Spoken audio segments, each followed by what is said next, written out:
So let's get back to some basics. The Constitution of the United States is the supreme law of the land, is it not? Yes, sir. Applies to all Americans, the entire country. Federal law, likewise, applies to the entire nation, does it not? Yes, Senator. And so when federal law enforcement agents go to cities like Chicago to enforce federal law, they are acting within their authority, are they not? Yes, Senator Cornyn.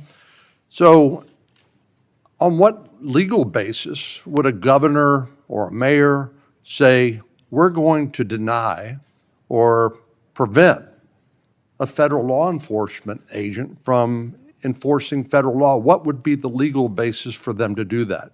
Issued our Biden family reports in 2020. We used information from these very same type of documents. And you know what? We were criticized by our Democratic colleagues for doing so, and for years they ignored the evidence of the Biden family criminality. I don't think my colleagues can have it both ways. Senator Cornyn. General Bondi, 6 out of 10 Americans say they live from paycheck to paycheck. And I'm sure that includes a lot of federal employees, Border Patrol, FBI agents, people who support them, frontline prosecutors. Do you find it somewhat inconsistent that our Democratic colleagues claim to support law enforcement and the rule of law, but yet they vote to deny those same individuals the pay which they've earned?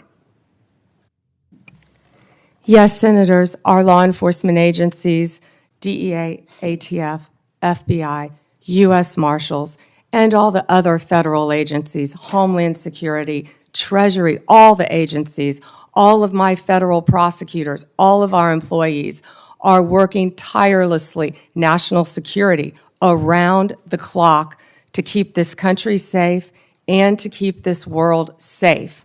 Yet, the Democrats voted to shut the government down, and they are out there working without a paycheck, with families at home, risking their lives every single day. Thank you for pointing that out, and thank you for caring, Senator Cornyn. So let's get back to some basics. The Constitution of the United States is the supreme law of the land, is it not?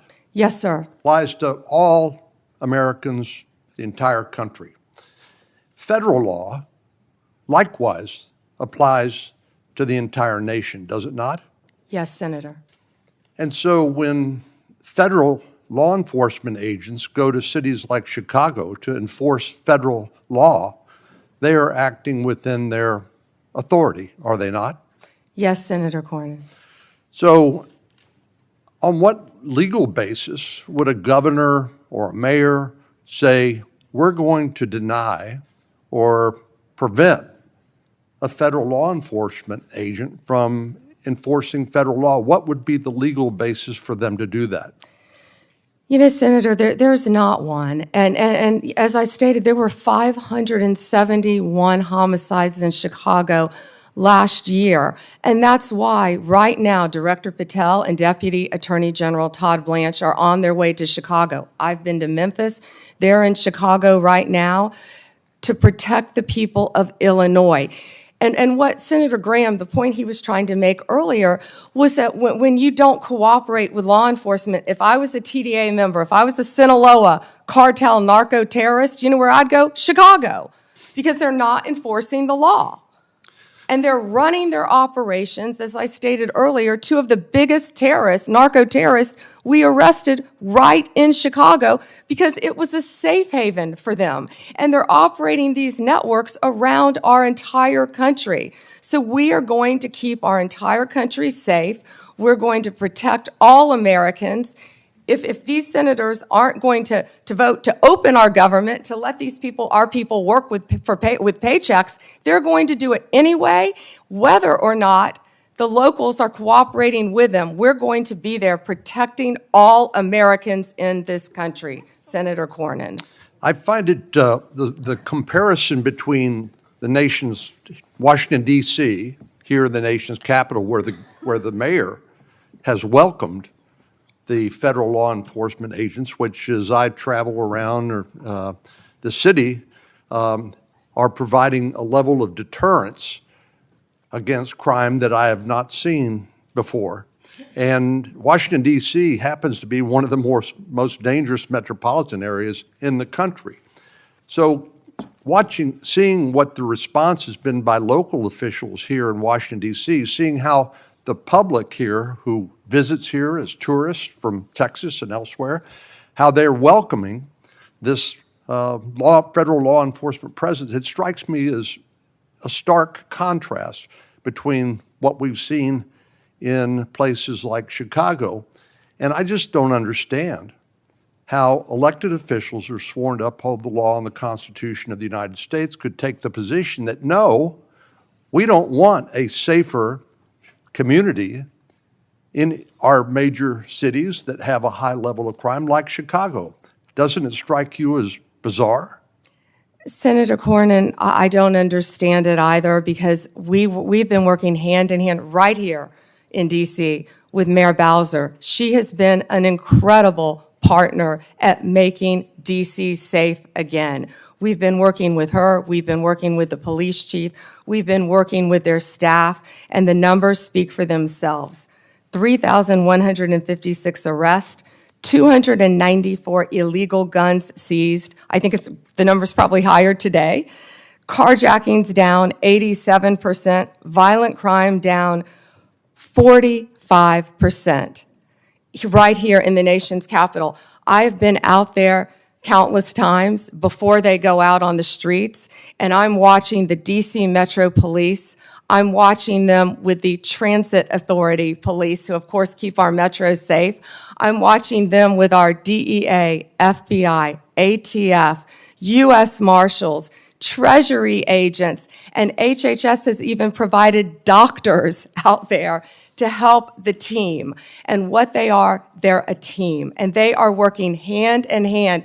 If you couldn't see their shirts on their insignia, you wouldn't know what agency they were with. I've truly never seen a partnership like that in my career, and it's working together, and that's what Illinois is refusing to do. And I wish these senators, I wish Senator Durbin would condemn the governor of Illinois and have him work with us like we're doing now in Memphis. We have the governor of Memphis. We have our two great U.S. senators in Memphis. We have the mayor of Memphis, the same, the chief, working hand in hand there.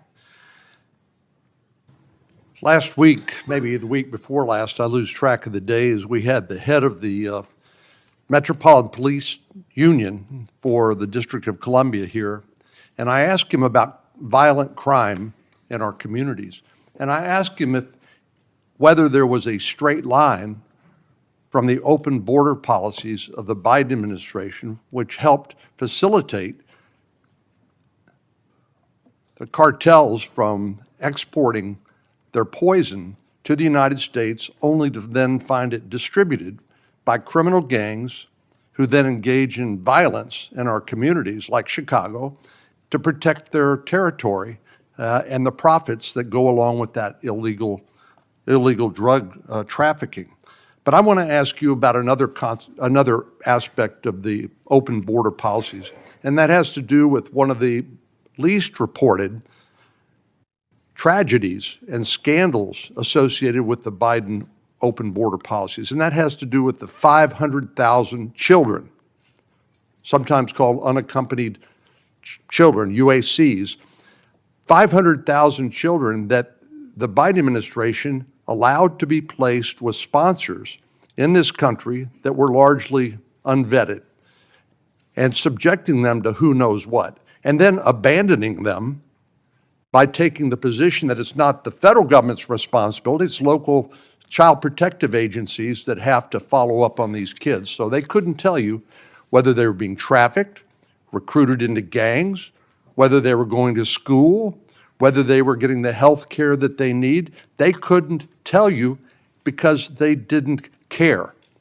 So I know that President Trump's administration, the Department of Justice in particular, has located 22,000 of these 500,000 children.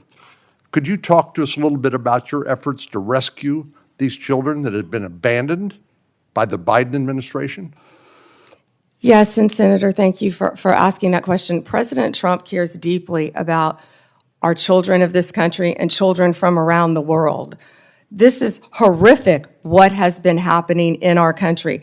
Law enforcement has arrested approximately 458 sponsors.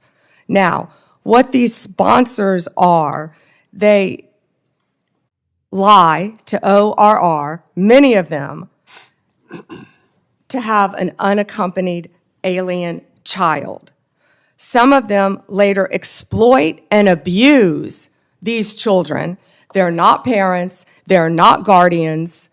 They're coming into this country, they were coming into this country without any ramification across the Mexican border until Donald Trump became president again, and that's when it stopped.